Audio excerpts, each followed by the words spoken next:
Mafia boss invited his nerdy secretary to dinner as a joke. She arrived looking. Hello everyone. Before we get started with today's story, please take a moment to subscribe to the channel and turn on notifications by clicking the bell icon, so you never miss our latest videos filled with fascinating and unforgettable stories. It only takes a second and it's completely free, but your support means the world to us and is the best way to help this channel continue to grow. Could you tell me where in the world you are watching this video and what time it is? Thank you so much for being here. We wish you and your family happiness, good health, and all the best life has to offer. Now let's begin today's story.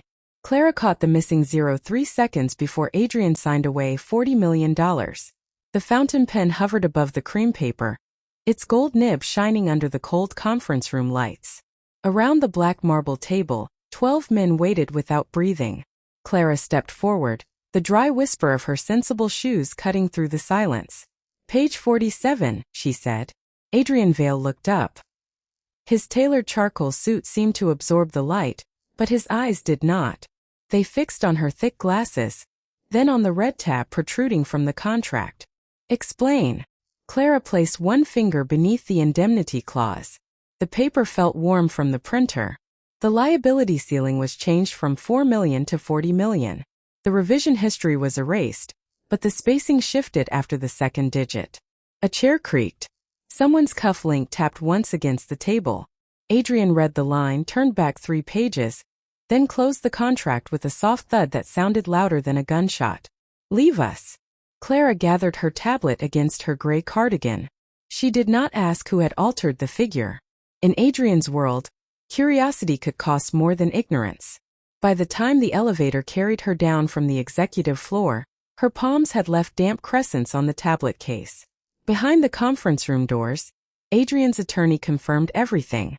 Clara had stopped a catastrophic transfer without raising her voice or requesting credit. At 6:12 that evening, while she reorganized Adrian's calendar beneath the amber glow of her desk lamp, a black envelope appeared beside her keyboard. The paper smelled faintly of cedar. Her name had been written by hand. Mr. Vale wants you at Belladonna tomorrow at 8, said Luca Moretti, leaning against the partition. His smile was polished and empty. Dinner. His reward for saving the contract.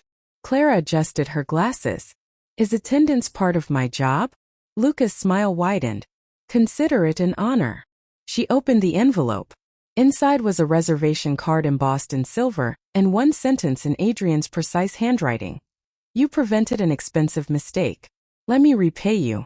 Through the glass wall, Adrian stood in his office with the city burning gold beneath him. He watched her read it. Clara looked up and gave him one measured nod. She accepted. Later, after her elevator doors closed, laughter rolled through Adrian's private lounge. Crystal touched crystal. Luca placed $500 on the walnut bar. Another associate doubled it, betting Clara would arrive in the cardigan she wore like armor. A third wagered she would mispronounce the wine, spill something or flee before dessert. Adrian stood near the window, a glass of untouched bourbon warming in his hand. Enough, he said, though he did not cancel the table. Luca lifted an eyebrow. Then you're not betting? Adrian glanced at Clara's empty desk, at the red tab she had used to save him from humiliation. He set his glass down. I'm betting she comes. Across town, Clara laid the invitation beside a locked velvet box she had not opened in years. Her fingers rested on its brass clasp. Then she turned the key. Rain silvered the restaurant windows, and a black sedan rolled beneath the amber awning at exactly 8. Inside, silverware chimed against porcelain.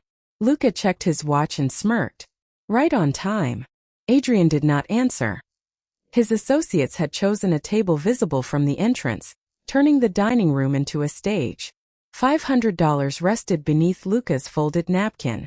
The air smelled of cedar smoke, expensive wine, and cruelty disguised as amusement. The driver opened the rear door. A black heel touched the wet pavement, followed by a dress cut with such quiet precision that it needed no glitter to command attention. Clara stepped beneath the awning. No gray cardigan. No sensible shoes. Her dark hair, usually pinned into obedience, fell in polished waves over one shoulder. The velvet box had held no costume. Only the black dress her mother had saved from another life, and a pair of pearl earrings Clara had once believed required a braver woman. Tonight she wore them without apology. Conversation thinned as she entered. Even the pianist missed half a beat. Clara crossed the marble floor without hurrying, the soft click of her heels measuring the silence she had created. Adrian rose before he realized he was moving. Around him chairs remained occupied. Smiles disappeared. Lucas' fingers tightened around his wine glass. Clara stopped beside the table and removed her thick glasses. Her eyes settled first on the cash beneath Lucas' napkin, then on the extra glasses arranged for men who had supposedly not been invited. One by one, she studied their expectant faces. She knew. The certainty struck Adrian harder than her appearance. She had seen the wager before entering. Perhaps through the window. Perhaps in Lucas' careless message thread left open near the conference printer. It did not matter. She had understood the trap and walked into it anyway. Clara, Adrian said. Her name came out lower than intended. You look appropriate for the venue? Her voice was calm. She folded her glasses and placed them beside the empty plate. Adrian had negotiated with judges, politicians, and men who mistook threats for courage. None had ever made him aware of his own hands. Yet Clara did, simply by pulling out her chair before he could do it for her. She sat. Her posture was straight, her expression unreadable. She had risked becoming the evening's spectacle, but she had denied them the pleasure of seeing her flinch. Luca recovered first. He raised his glass, though the wine trembled against its rim. We were beginning to think you might not understand the invitation. Clara looked at him, then at the money beneath his napkin. Finally she turned to Adrian. I understood every word. The room seemed to contract around the table. Adrian remained standing, stripped of the easy control he carried everywhere else. Clara touched the menu but did not open it. Now, she said, holding his gaze, shall we find out whether any of you understood me? Luca's smile sharpened. He leaned forward to answer, and Adrian knew the joke had just changed owners. The soft clink of crystal carried farther than Luca intended. Candlelight slid across the bills beneath his napkin as he lifted his glass and studied Clara with the lazy confidence of a man who had never paid for his own cruelty. I admit, he said, the dress is convincing. Though a secretary pretending to belong at this table is still a secretary. A few men lowered their eyes. No one laughed. Clara placed 2 fingers against the stem of her water glass. Cold condensation gathered beneath them. Pretending is expensive, Mr. Moretti. Luca's smile held, but his knuckles tightened around the crystal. Is that professional advice? It's an observation. She reached into her evening bag and removed one folded sheet. Paper whispered against the white linen. Adrian recognized the formatting at once. An internal expenditure report. Clara turned it toward Luca. 3 transfers have been marked in black ink. Your hospitality subsidiary reported a 12% loss last quarter, she said. Yet these consulting payments were routed through the same vendor on the same day, each one kept below the review threshold. The air smelled of seared rosemary and expensive wine, but no one touched the plates arriving behind them. Luca set down his glass too hard. You read files above your clearance. No. You attached the wrong ledger to Mr. Vale's Monday briefing. Clara tapped the final figure. I corrected your mistake before the auditors saw it.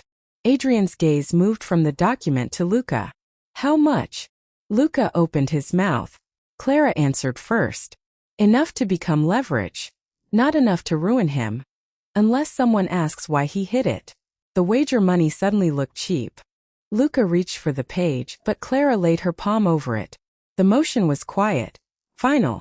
You wanted me embarrassed because you assumed silence meant ignorance, she said. It only meant I was working. Heat rose above the untouched plates.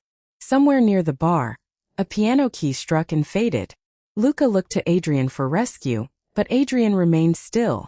Clara had not merely survived his table. She had taken control of what could be said there, and who would pay for saying it. She slid the sheet across to Adrian, then pushed the folded bills from beneath Luca's napkin into the center of the table. Donate that, she said. Consider it the first useful result of tonight. Adrian looked at the money, then at the woman he had invited to be observed. Clara, she met his gaze without blinking. If this is a joke, at least have the courage to laugh yourself. No sound followed. Adrian slowly sat across from her, surrendering the height he had held since she arrived. Then Luca's phone vibrated against the table. Once. Twice. Its screen lit with a message preview. She knows about the accounts. Adrian read it before Luca could turn the phone over. Clara released the paper. Now the question was no longer whether she belonged at the table. It was how many men at that table could survive what she knew. By sunrise, the photographs were everywhere. Blue phone light washed across office walls, and the air conditioning blew cold enough to stir the papers on Clara's empty desk. One image showed her stepping from the sedan. Another caught Adrian watching her across the candlelit table. The caption beneath them was uglier than the photographs. Secretary seduces Vale to bury financial questions. Adrian entered without his coat, carrying the scent of rain and black coffee. Take it down, he told his attorney. Every copy. The attorney closed his tablet. I can contain the outlets. Not the board. Then contain them too. Clara removed her glasses and folded them beside her keyboard. No, Adrian turned. The room seemed to tighten around that single word. They used your face, he said. And your silence allowed them to believe they could. His jaw shifted. I can end this before breakfast. By frightening everyone into silence? Clara picked up a slim gray folder. Then their lie becomes the only version no one is allowed to question. 20 minutes later, the boardroom smelled of polished walnut and expensive cologne. Rain tapped the windows 30 floors above the street. 12 directors sat beneath white recessed lights while Luca occupied the far end of the table, one finger resting against his cuff. Adrian entered behind Clara. Every chair went still. Miss Clara, a director said, this meeting is restricted. Clara placed the folder on the glass. The impact cracked through the room. Then someone should explain why a restricted photograph was sent from a company device at 11:43 last night. Adrian remained by the door. He could have spoken. He didn't. Clara distributed printed metadata, access logs, and the original image files. The photographs were uploaded before dinner ended. The allegation was drafted 9 minutes after I exposed suspicious transfers connected to Luca's subsidiary. Luca smiled, but his thumb rubbed hard against his ring. Anyone could fabricate timestamps. Adrian's attorney leaned over the nearest page. Paper whispered beneath his hand. These records were preserved by our external server.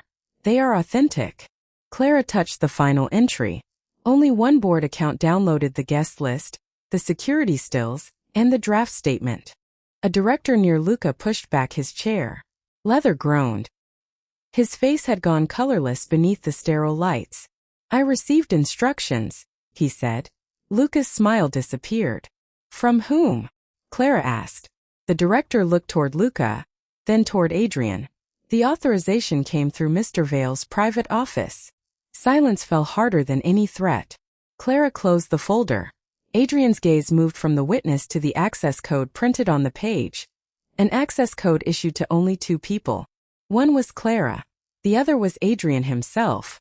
Then Clara slid a sealed server audit across the table. Before you destroy anyone to protect me, she said quietly, you should ask who used your name to start this. Adrian broke the seal. The first line stopped him cold. The authorization had been granted 3 days before the dinner invitation. The elevator doors closed with a soft metallic chime, shutting out the boardroom's cold white glare.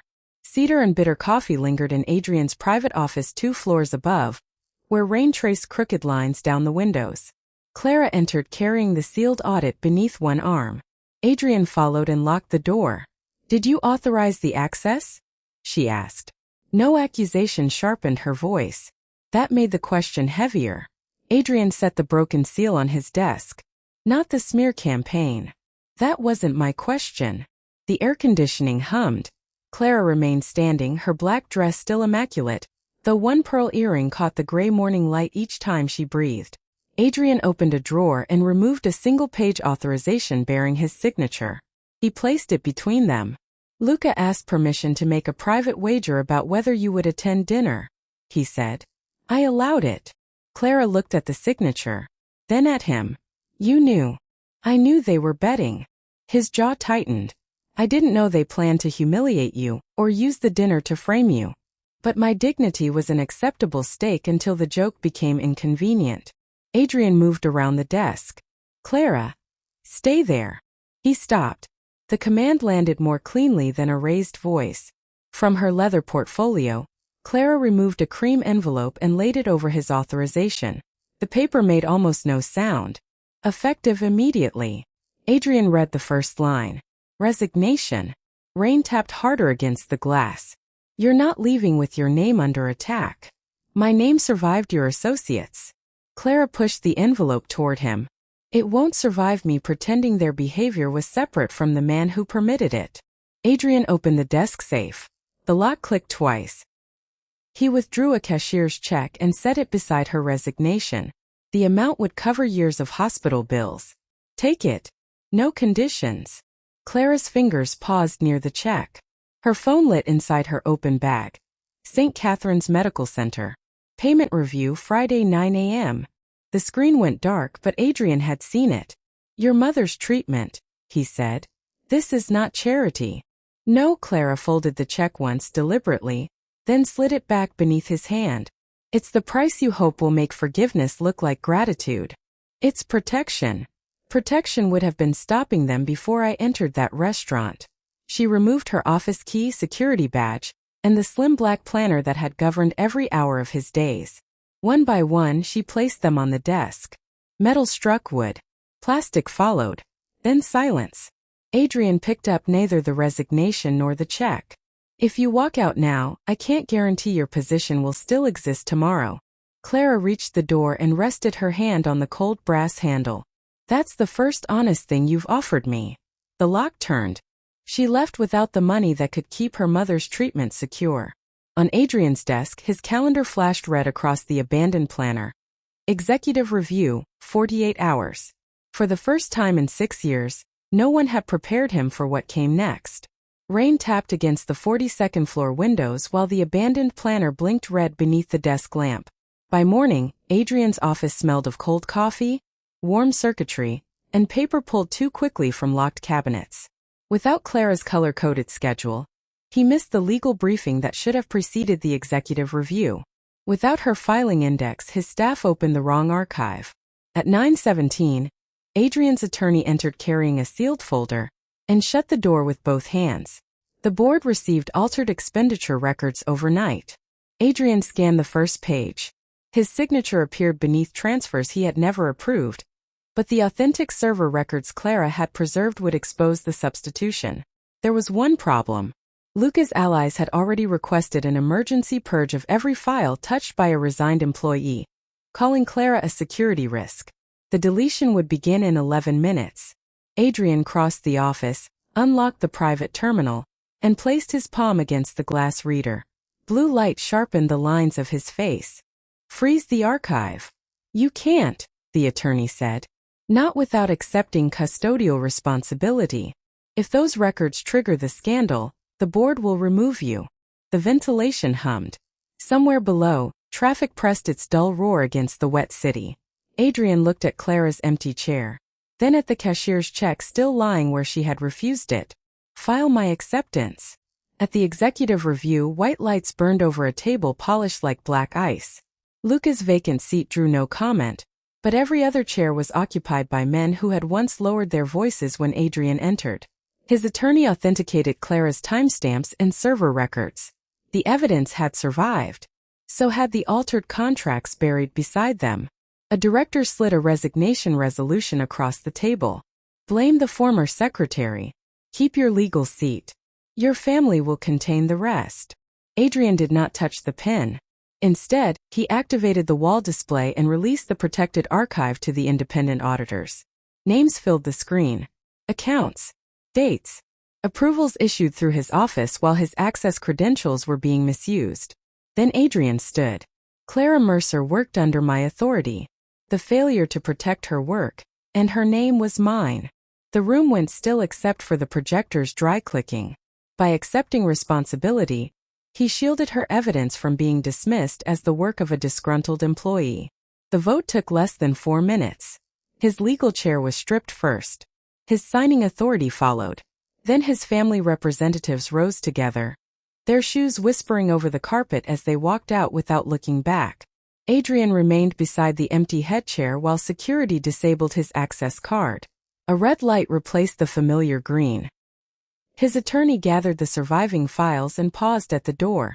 The evidence is safe, but it isn't complete. Someone removed the final beneficiary's name before Clara resigned. Adrian closed his hand around the useless card.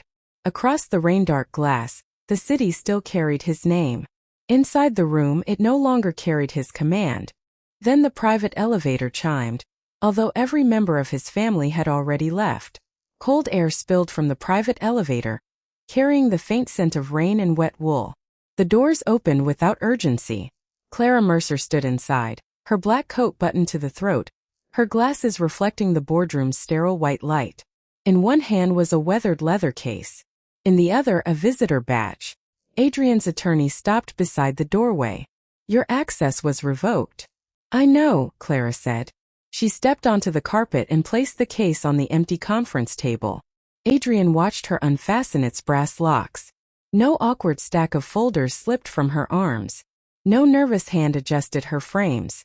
Every movement was exact. Practiced. "You shouldn't be here," he said. "Neither should the man who erased that name." She opened the case. Inside were bank certifications, tax records, signed transfer orders, and a silver drive sealed in a clear evidence sleeve. Adrian's attorney reached for it, but Clara covered the sleeve with 2 fingers. "Authenticate the paper first. The drive stays with me." The attorney examined 3 raised seals beneath the desk lamp. Paper whispered. Rain ticked against the dark glass. At last he nodded. "These are complete originals." Clara removed her glasses and folded them beside the case. "I spent 6 years as a forensic financial investigator. My father was accused of diverting money from a municipal pension fund. He died before he could clear his name." Adrian's jaw tightened, but he remained silent. "The transfers were disguised through companies connected to your organization," she continued. "I became your secretary because powerful men rarely notice the woman carrying their coffee, correcting their contracts, or wearing frames thick enough to make them underestimate her." The fluorescent lights hummed above them. Adrian looked from the glasses to the records. The quiet secretary his associates had wagered against had entered his office with a purpose long before any dinner invitation. "Did you use me?" he asked. Clara slid the missing beneficiary page across the polished wood. "At first." The page stopped beneath his hand. Luca Moretti's authorization code appeared beside the transfers, but another signature sat above it. Someone with authority close enough to borrow Adrian's identity, and careful enough to let Luca take the visible risk. "Then you protected evidence that could destroy what remained of your name," Clara said. That changed the equation. Adrian's attorney verified the final seal, his face going still. The file was complete. Clara had returned the answer removed from the archive, but revealing herself had burned the anonymity that had protected her for years. She closed the empty case. "The person who framed my father believes these records were purged tonight." Adrian studied the signature. "They're still inside my circle." "Yes." Clara put her glasses back on. "And tomorrow night, I'm going to make them sit across from me at Belladonna." She lifted the evidence before Adrian could touch it. "This time you follow my instructions." Amber light trembled across Belladonna's crystal glasses, while a violin whispered beneath the low murmur of dinner service. At the same corner table, Clara placed the sealed records beside her untouched plate, the black dress and calm posture recalling another evening, except Adrian now stood behind her chair, waiting for permission to sit. "Across from me," she said. He obeyed. Luca Moretti arrived moments later with 3 senior associates, their polished shoes clicking against marble. The hidden architect of the pension scheme came last. Adrian's uncle, Vincent Vale, whose silver cuff links bore the same authorization crest stamped above Luca's code. Clara did not announce what she knew. She slid one copied ledger into the center of the table. "The complete file goes to federal investigators at midnight, unless its owner cancels the transfer personally." Vincent's smile stayed fixed, but his thumb rubbed the edge of his cuff link. "Your secretary is bluffing." Adrian looked at Clara instead of answering. That silence was part of her plan. Vincent produced his phone, entered a private cancellation key, and pushed it toward Adrian. The screen's blue light exposed the account number Clara had traced from her father's pension fund. Adrian's attorney stepped from the adjoining booth, carrying the authenticated audit. Luca lowered his eyes. The associates did not move. Clara closed her hand around the phone. You just confirmed the authorization. Vincent turned to Adrian. End this. The network survives, or your family loses everything. A service cart rattled nearby. Garlic, wine, and hot butter hung in the air. Adrian could have summoned loyal men with one call. Instead, he removed the black signet ring that had opened doors across the city and set it beside Vincent's phone. Release every legitimate holding, he told his attorney. Dissolve the shell companies. Transfer the clean businesses to independent control. Give the records to the authorities. Vincent's chair scraped sharply against the floor. That destroys your empire. No, Adrian said. It ends yours. He signed the dissolution order with a restaurant pen, surrendering the remaining money, protection, and inherited command that could never be reclaimed once the filings cleared. Clara had supplied the trap. Adrian paid its price. By the time Vincent reached the entrance, investigators were waiting beyond the rain-streaked glass. Luca remained seated, staring at the authorization code that could no longer shield him. The music had stopped. Adrian turned back toward Clara, stripped of every title except his name. She gathered the records but left the signet ring on the white tablecloth between them. My plan ends here, she said. A server approached with 2 fresh menus, then hesitated. Adrian did not touch his. Then let me make one request. Clara's fingers paused on the handle of the evidence case. Around them, Belladonna slowly resumed breathing. Stay for dinner, he said. Not as my secretary. Not because you owe me. And not because anyone is watching. Clara looked at the empty chair across from her as the rain tapped steadily against the windows. This time the choice belonged entirely to her. Rain softened to a silver hiss against Belladonna's windows. The abandoned signet ring caught the chandelier light, cold and useless beside 2 untouched menus. Clara set the evidence case on the floor. Then she pulled out the empty chair. And Saturday dinner, she said. But I choose what it means. Adrian lowered himself across from her without summoning a server, checking the entrance, or reaching for the authority he no longer possessed. His tailored jacket still smelled faintly of rain, while the warm air carried roasted garlic and burnt sugar from the kitchen. Clara removed her glasses and folded them beside the ring. The first invitation was meant to expose me. Her voice remained level. So this one begins with you being seen. Adrian placed both hands on the white tablecloth. Open. Empty. My uncle designed the wager, he said. But I allowed it because humiliating someone seemed harmless when I was accustomed to deciding what counted as harm. Silverware chimed across the room. No one fell silent for him now. Clara studied the man who had once commanded every table he entered. And if I leave after dessert? I won't follow you. If I never work for you again? You won't. If forgiveness takes years? Adrian glanced at the ring but did not touch it. Then years are what it costs. The server returned. Clara ordered first, chose an ordinary bottle of red, and asked that the ring be removed with the unused place setting. Adrian made no objection. That small act changed the room more completely than any threat ever had. During dinner, his attorney called. The authenticated audit had cleared Clara's father's name, and restitution from the dissolved shell companies would fund the affected pension families. Adrian slid the phone across the table so Clara could hear every word. When the call ended, she pressed her thumb against the cool glass screen before setting it down. My mother's treatment, she asked. Your severance and insurance were legally restored, Adrian said. No gifts. No conditions. Your attorney has the documents. For the first time that night, Clara's shoulders eased. Not because he had rescued her, but because he had finally repaired something without demanding ownership of the result. Dessert arrived beneath a thin shell of caramel that cracked under her spoon. Outside, investigators' cars disappeared into the wet darkness. Inside, Adrian asked, "What happens tomorrow?" Clara took her old planner from the evidence case. A page bearing his schedule remained inside. She tore it out, folded it once, and placed it beneath the empty ring box. Tomorrow I begin my own forensic practice. Your former attorney has offered me the pension recovery case. Adrian nodded, accepting a future in which she stood beyond his reach. Clara lifted her glass. You may call me next Friday. His gaze rose. For work. For dinner. This time when Adrian smiled, no one had been made smaller to earn it. He once invited his secretary to become the evening's joke. She stayed only after he learned to meet her as an equal.